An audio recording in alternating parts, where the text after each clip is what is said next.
देखिए, आपको जैसे ज्ञात ही होगा कि जो फेज़ 1 का जो इलेक्शन है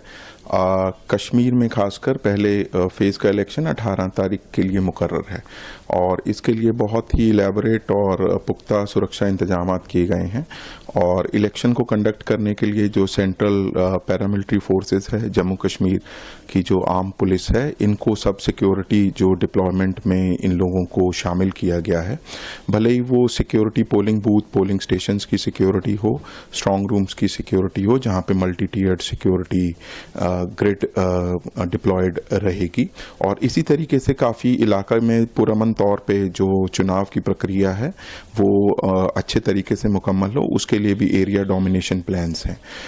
इसके अलावा काफ़ी जैसे इंटर स्टेट नाका या इंटर डिस्ट्रिक्ट नाका जो होते हैं, जो कि गाइडलाइंस के हिसाब से एफएसटी, एसएसटीज और क्यूआरटी और जोनल अफसर्स, ताकि इलाके में पुरअमन तरीके से फ्री एंड फेयर चुनाव हो जाए, उसके हिसाब से उनकी भी डिप्लॉयमेंट रखी गई है।